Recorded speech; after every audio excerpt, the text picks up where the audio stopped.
Bismillahirrahmanirrahim. Assalamualaikum warahmatullahi wabarakatuh. Perkenalkan, nama saya Nisha Zara dari Fakultas Ekonomi dan Bisnis dengan Prodi Manajemen dengan NIM 28924500051, ingin mempresentasikan tugas UAS dengan mata kuliah Etika Bisnis dengan dosen pengampu yaitu Bapak Muhammad Taufan Nugroho, SSI, MM.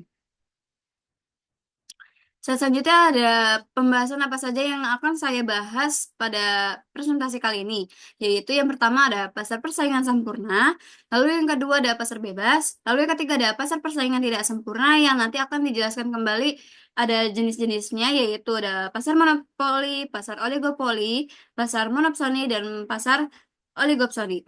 Lalu yang keempat ada etika konsumen yang nanti akan dijabarkan bisnis dan perlindungan konsumen, lalu hubungan produsen dan konsumen, dan yang terakhir itu ada contoh kasus dari etika konsumen. Lalu ada yang kelima, yaitu etika periklanan, yang nanti juga akan dijabarkan fungsi-fungsi dari iklan, lalu jenis-jenis iklan, dan contoh dari kasus yang melanggar etika periklanan. Lalu langsung ke pembahasan yang pertama, yaitu pasar persaingan sempurna. Pasar persaingan sempurna adalah suatu struktur pasar di mana terdapat banyak penjual atau perusahaan yang menghasilkan barang atau jasa yang serupa atau identik, dan pembelinya juga banyak. Barang atau jasa yang dihasilkan oleh masing-masing pasar atau perusahaan itu bersifat homogen atau serupa. Lalu ada ciri-ciri pasar dari pasar persaingan sempurna. Yang pertama ada jumlah penjual dan pembelinya sangat banyak. Lalu yang kedua, barang atau jasa yang dihasilkan oleh masing-masing pasar atau penjual itu bersifat homogen atau serupa. Lalu yang ketiga ada keuntungan yang diambil itu tidak banyak. Penjual hanya memperoleh keuntungan yang normal yang cukup untuk menutupi biaya produksi dan memberikan imbalan yang wajar atas usaha mereka. Lalu ada yang keempat, transparansi informasi. Informasi tentang harga dan kualitas produk tersedia secara terbuka bagi semua penjual dan pembeli. Nah, ini memungkinkan penjual dan pembeli untuk membuat keputusan yang rasional berdasarkan informasi yang tersedia. Lalu yang kelima itu ada harga dalam pasar persaingan sempurna itu ditentukan oleh kekuatan permintaan dan penawaran. Tidak ada satu penjual atau pembeli yang memiliki kekuatan untuk memengaruhi harga. Harga pasar yang mencerminkan titik di mana penawaran dan permintaan itu bertemu. Lalu ada kelebihan pasar persaingan sempurna. Berdasarkan teori ekonomi atau pendekatan mikro tahun 2018 oleh Jun Surjani dan kawan-kawan, beberapa kelebihan dari struktur pasar ini yaitu: satu, harganya terbentuk dari mekanisme harga atau dalam kata lain tanpa adanya campur tangan pemerintah maupun asosiasi produsen. Lalu yang kedua ada harga yang menguntungkan bagi konsumen akan terbentuk dalam jangka panjang karena harganya dibentuk dari biaya rata-rata minimum. Jadi, pasar menjamin produk diproduksi dengan biaya rendah. Lalu yang ketiga ada tidak adanya keperluan akan iklan karena tiap barang yang dijual itu hampir sama dari segi kualitas maupun harga. Lalu yang selanjutnya ada kekurangan pasar persaingan sempurna. Yang pertama itu keuntungan yang diterima oleh masing-masing penjual dalam skala yang normal sehingga masing-masing penjual sulit untuk menyiapkan dana untuk pengembangan. Lalu yang kedua, biaya sosial dapat timbul dan jika diabaikan perusahaan atau penjual, hal tersebut akan menimbulkan kegiatan produksi yang merugikan masyarakat, misalnya terjadi polusi. Lalu yang ketiga itu konsumen jika merasa jenuh untuk membeli karena produk-produknya itu bersifat homogen atau serupa. Nah, contoh pasar persaingan sempurna ada pasar produk pertanian itu kayak contohnya hasil-hasil dari pertanian yang berupa gandum, beras ataupun jagung. Dalam pasar ini banyak petani atau produsen kecil yang menjual produk serupa tanpa memiliki kekuatan pasar untuk memengaruhi harga. Lalu ada yang kedua, pasar produk komoditas. Contohnya itu pasar minyak mentah, gas alam, atau logam seperti emas ataupun perak. Harga produk ini ditentukan oleh pasokan dan permintaan global dan tidak dipengaruhi secara signifikan oleh satu atau beberapa produsen. Lalu yang ketiga ada pasar barang konsumen standar. Itu barang-barang seperti gula, garam, atau tepung adalah contoh produk yang sering kali diperjualbelikan dalam pasar persaingan sempurna, di mana pembeli tidak membedakan antara merek ataupun produsen. Lalu yang kedua ada pasar bebas. Nah, pasar bebas adalah perdagangan yang berfokus pada penjualan berdasarkan mekanisme penawaran dan permintaan tanpa melibatkan campur tangan pemerintah. Jadi, pengusaha memiliki kewenangan mutlak atas pengelolaan produksi dan harganya produksi dan harganya serta bebas memilih siapa saja yang akan menjadi target penjualan mereka. Menurut David Ricardo, pasar bebas adalah perdagangan luar negeri antara beberapa negara secara bebas tanpa adanya hambatan dari pemerintah negara masing-masing. Lalu ada fungsi dari pasar bebas. Fungsi pasar bebas adalah memberikan kebebasan pada masyarakat dalam melakukan aktivitas ekonomi baik ekspor maupun impor, serta memberikan transparansi informasi berkaitan kuantitas, permintaan, dan harga barang. Dengan demikian, akan tercipta stabilitas ekonomi. Fungsi pasar bebas juga memberikan pendapatan yang lebih tinggi kepada para pengusaha, serta memberi peluang memajukan keahlian maupun metode produksi agar semakin efisien. Lalu ada tujuan dari pasar bebas yaitu satu, memperluas pasar. Pasar bebas adalah salah satu sarana guna memperluas jangkauan konsumen untuk suatu produk. Hal ini karena hambatan ekspor impor tiap negara makin menipis, sehingga produsen dapat melakukan riset pasar internasional. Lalu yang kedua ada meningkatkan perekonomian negara. Pasar bebas menciptakan peluang perdagangan yang luas dan membantu produsen dalam mengembangkan maupun memasarkan produknya secara masif sehingga dapat mendongkrak perekonomian negaranya. Yang ketiga itu ada sarana pertukaran teknologi. Tidak selalu terkait dengan keuntungan penjualan, pasar bebas adalah salah satu sarana pertukaran teknologi karena tiap negara dapat berinteraksi sehingga berkesempatan memiliki kemajuan teknologi di negara lain. Lalu ada ciri-ciri dari pasar bebas nih. Yang pertama, semua sumber beserta alat produksi dapat bebas dimiliki dan diatur oleh semua pihak. Lalu yang kedua ada persaingan ketat antara perusahaan demi mencapai keuntungan sebanyak mungkin. Lalu yang ketiga ada terdapat pembagian kelas-kelas pekerja dan pemilik modal dalam sistem perekonomian. Lalu yang keempat ada campur tangan pemerintah dalam mekanisme pasar semakin dibatasi atau bahkan tidak ada sama sekali. Kita masuk ke dampak positif dan dampak negatif dari pasar bebas. Dampak positifnya yaitu semua badan usaha dapat mengelola sumber daya yang mereka miliki guna memperoleh keuntungan sesuai target. Lalu yang kedua, menumbuhkan kreativitas karena persaingan yang ketat sehingga semua pengusaha berlomba-lomba untuk berinovasi. Lalu yang ketiga ada sebagai sarana penerapan prinsip ekonomi masing-masing negara. Lalu yang keempat, memacu pertumbuhan perekonomian negara. Dan yang kelima, memicu berbagai kemunculan inovasi teknologi di bidang bisnis. Lalu ada dampak negatifnya. Dampak negatifnya itu antara lain rentan terjadinya eksploitasi perusahaan kecil oleh sektor usaha yang lebih besar mengingat jumlah modal akan memegang peran penting sebab campur tangan pemerintah lebih kecil. Lalu yang kedua, memicu perang harga dan persaingan tidak sehat. Lalu yang ketiga, memicu monopoli perdagangan yang membahayakan perusahaan lain di industri yang sama. Lalu yang keempat adalah mempertajam kesenjangan ekonomi antara pemilik modal dengan pekerja ataupun antara pemodal dalam jumlah besar maupun dalam jumlah kecil. Lalu yang terakhir itu ada penurunan tingkat perekonomian suatu negara karena ketidakmampuan bersaing sehingga menjadi ketergantungan dengan pengguna produk milik negara lain. Ada contoh-contoh pasar bebas. Itu ada APEC atau Asia Pacific Economic Corporation. Terus ada CAFTA, China ASEAN Free Trade Area, dan EU European Union. APEC atau Asia Pacific Economic Cooperation ini adalah sebuah kerjasama ekonomi antara 21 negara yang ada di wilayah Pasifik.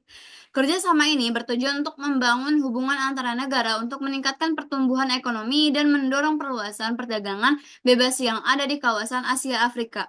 Lalu yang kedua itu ada CAFTA kan. Nah, CAFTA ini atau China ASEAN Free Trade Area adalah sebuah pasar bebas yang hadir dalam bentuk perjanjian perdagangan antara China dengan negara-negara di ASEAN. Organisasi ini mengatur kerjasama antara negara anggotanya supaya bisa melakukan kegiatan perdagangan bebas untuk berbagai macam barang yang masuk dari China atau ASEAN.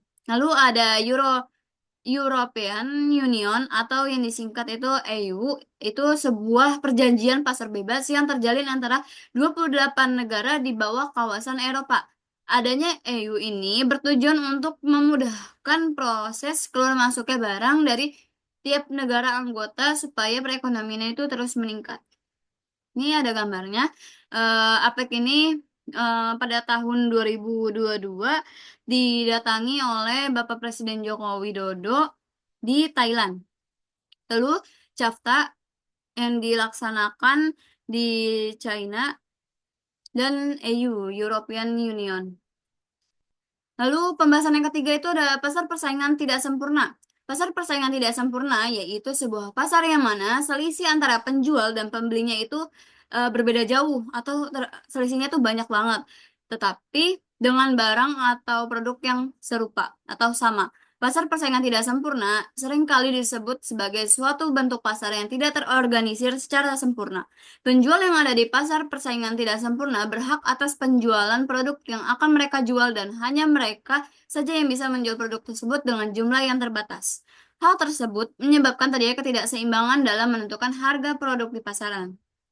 Nah, ciri-ciri dari pasar persaingan tidak sempurna yaitu yang pertama ada jumlah penjual sedikit tetapi pembelinya itu banyak. Di dalam pasar persaingan tidak sempurna, jumlah penjual yang ada di dalam itu lebih sedikit dibanding dengan pembelinya. Bahkan ada beberapa pasar persaingan tidak sempurna yang hanya diisi oleh satu penjual saja. Lalu yang kedua ada penjual berhak menentukan harga produknya sendiri. Di dalam pasar persaingan sempurna, harga produk akan ditentukan oleh pasar melalui jumlah penawaran dari para penjual dan permintaan konsumen yang terjadi. Sementara di dalam pasar persaingan tidak sempurna, harga pasarnya ditentukan langsung oleh penjual itu sendiri. Nah, yang ketiga ada penjual baru akan susah untuk bersaing. Di dalam pasar persaingan tidak sempurna, para produsen atau penjual yang baru bergabung akan kesulitan dalam bersaing dengan penjual yang sudah lama. Nah, sebab tentunya karena para penjual yang sudah lebih dulu akan lebih dikenal oleh para pembeli. Lalu ada jenis-jenisnya itu yang pertama ada pasar monopoli.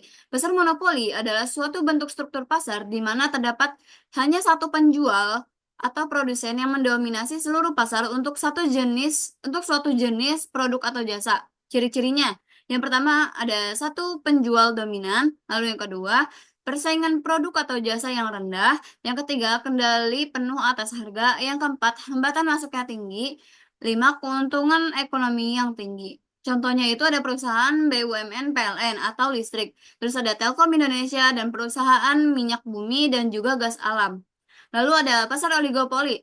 Secara etimologis, kata oligopoli berasal dari dua kata dalam bahasa Yunani, yaitu oligo yang artinya beberapa dan poli yang berarti penjual. Dengan demikian, pasar oligopoli dimaknai sebagai pasar yang hanya mempunyai beberapa penjual.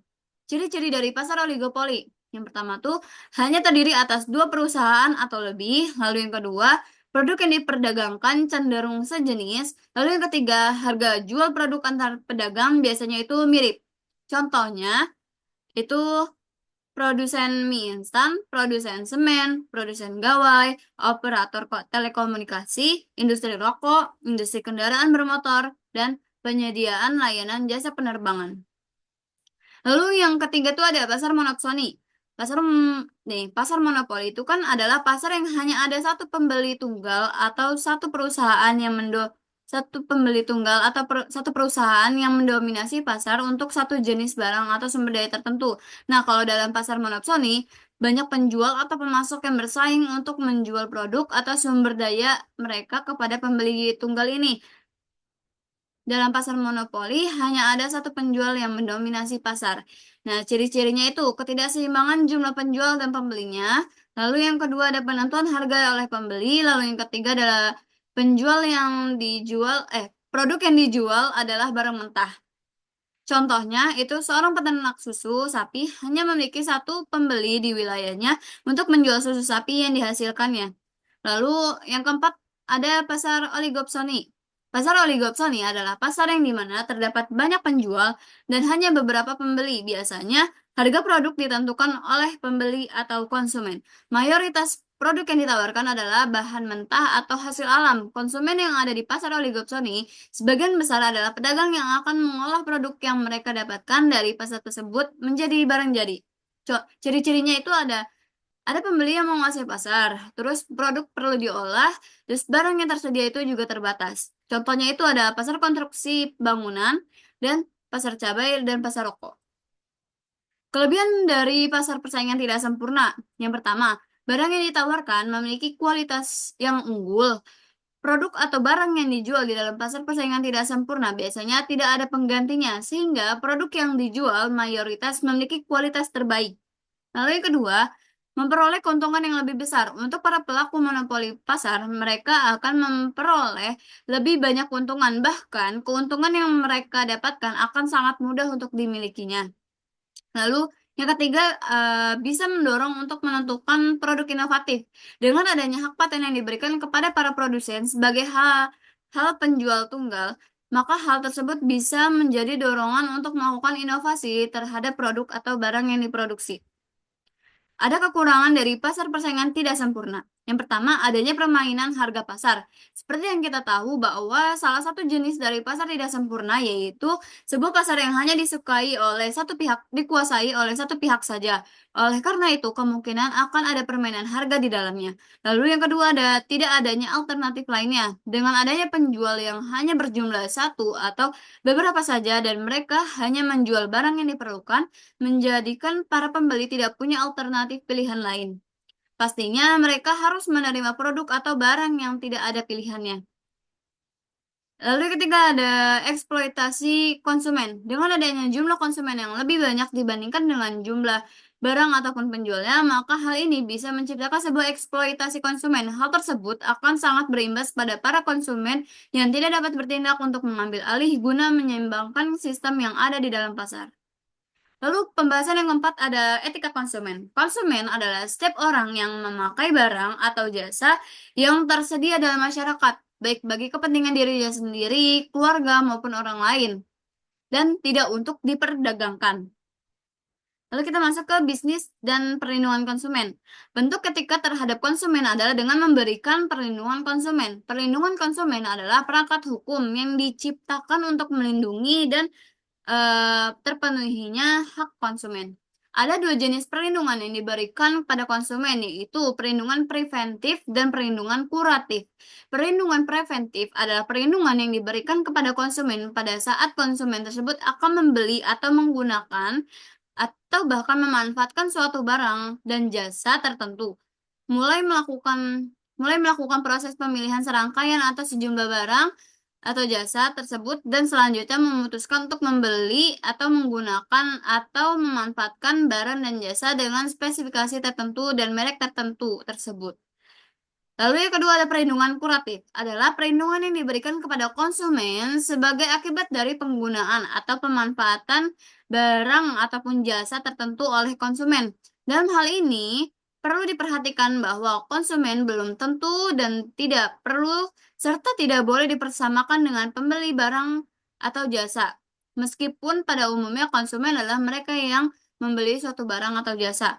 Dalam hal ini, seseorang dikatakan konsumen cukup jika orang tersebut adalah pengguna, pemanfaat, atau penikmat dari suatu barang atau jasa. Tidak peduli ia mendapatkannya melalui pembelian atau pemberian.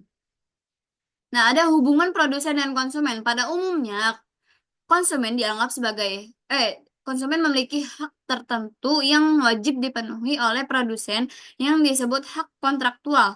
Hak kontraktual adalah hak yang timbul dan dimiliki oleh seseorang ketika ia memasuki suatu persetujuan atau kontrak dengan pihak lain. Ada beberapa aturan yang perlu dipenuhi dalam sebuah kontrak yang dianggap baik dan adil, yaitu yang pertama, kedua belah pihak mengetahui sepenuhnya hakikat dan kondisi persetujuan yang mereka sepakati. Lalu yang kedua, tidak ada pihak yang dengan sengaja memberikan fakta yang salah atau memasukkan fakta tentang kondisi dan syarat-syarat kontrak untuk pihak lain. Lalu yang ketiga, tidak boleh ada unsur pemaksaan terhadap kontrak atau persetujuan yang dilakukan. Lalu yang keempat, kontrak yang dilakukan juga tidak boleh bertentangan dengan aturan hukum atau moralitas. Selanjutnya, ada contoh kasus dari pelanggaran etika konsumen.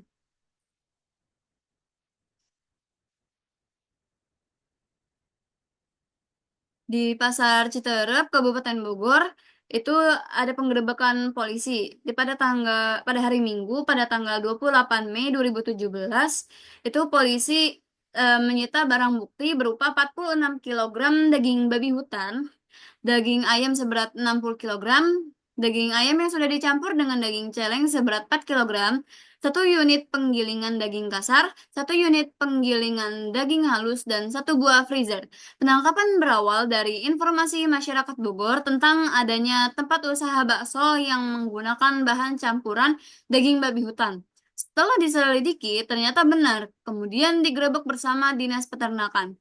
Setelah itu, petugas Dinas Peternakan melakukan uji sampel bahan-bahan campuran bakso berikut daging yang ditemukan di dalam rumah industri milik Noto. Hasilnya positif, dan kami juga menemukan daging celeng sedang dicampur dengan daging ayam.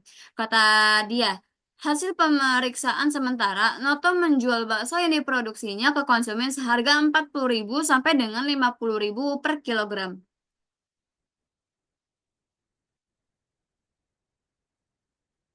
Lalu ada pembahasan yang kelima, etika periklanan. Iklan adalah pesan yang menawarkan suatu produk yang ditujukan kepada masyarakat lewat suatu media. Hingga kini, iklan menjadi satu di antara media paling efektif untuk mempromosikan produk atau jasa. Nah, ada fungsi iklan. Fungsi iklan yang pertama itu memberikan informasi. Periklanan dapat memberitahukan pasar tentang suatu produk baru dan perubahan harga, menyusulkan kegunaan suatu produk baru, menjelaskan cara kerja dan membangun citra perusahaan. Lalu ada yang kedua, membujuk. Periklanan bisa membentuk preferensi merek, mengubah persepsi konsumen tentang produk, mengajak konsumen untuk mencoba produk atau jasa yang diiklankan, dan membujuk konsumen untuk membeli sekarang. Lalu yang ketiga, mengingatkan. Iklan menjaga agar merek perusahaan tetap segar dalam ingatan para konsumen dan meningkatkan minat konsumen terhadap merek yang sudah ada. Lalu yang keempat, memberikan nilai tambah. Iklan memberikan nilai tambah pada merek dengan memengaruhi persepsi konsumen sehingga seringkali merek dipandang lebih elegan, lebih bergaya, dan biasa lebih unggul dari tawaran pesaing. Ada jenis-jenis iklan. Yang pertama itu ada jenis iklan berdasarkan isinya. Yang pertama ada iklan penawaran. Iklan penawaran ini bertujuan untuk menawarkan barang ataupun jasa kepada masyarakat supaya mereka menjadi tertarik untuk membeli dan juga menggunakannya. Ini contoh dari iklan penawaran.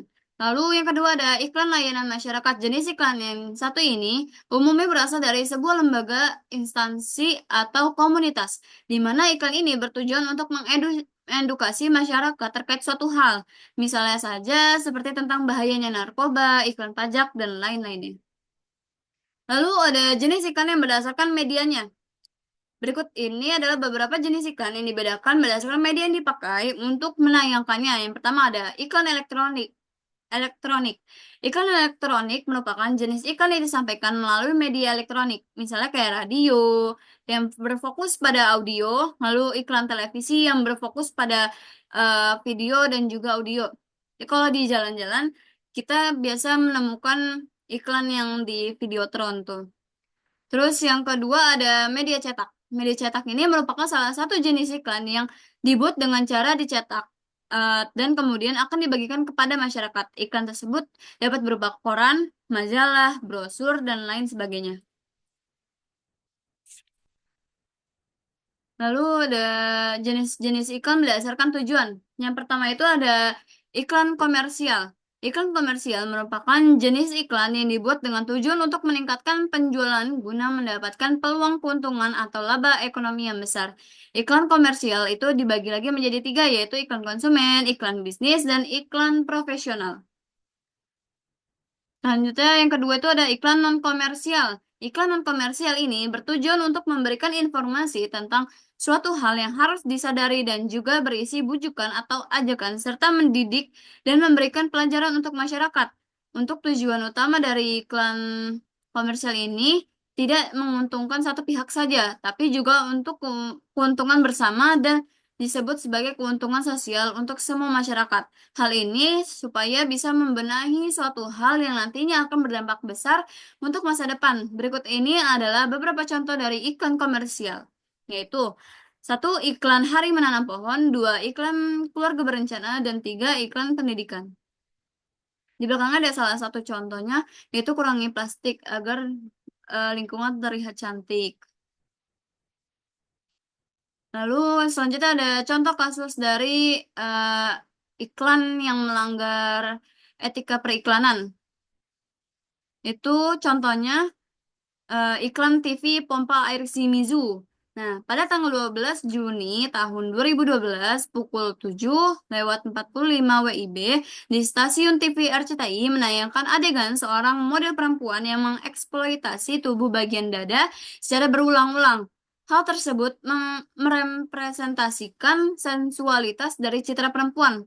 Nah, kesimpulannya itu yang pertama, perempuan terlihat sebagai objek pemuas seks kaum pria, terlihat dari busana yang digunakan model iklan tersebut. Lalu yang kedua, penggunaan wanita sebagai media sensualitas iklan yang terdapat dalam iklan New Era Boots termasuk dalam salah satu budaya kapitalisme yang terdapat di dalam media. Lalu yang ketiga, figur perempuan cenderung dianggap sebagai subordinat laki-laki, yaitu berupa pelengkap dalam iklan. Perempuan menjadi bagian tertindas dalam labirin iklan serta menjadi korban konsumerisme untuk menguntungkan segelintir pihak. Jenis pelanggaran ini dikategorikan sebagai pelanggaran atas larangan adegan seksual, ketentuan siaran iklan, perlindungan anak, dan norma kesusilaan dan kesopanan. Berikut ini videonya.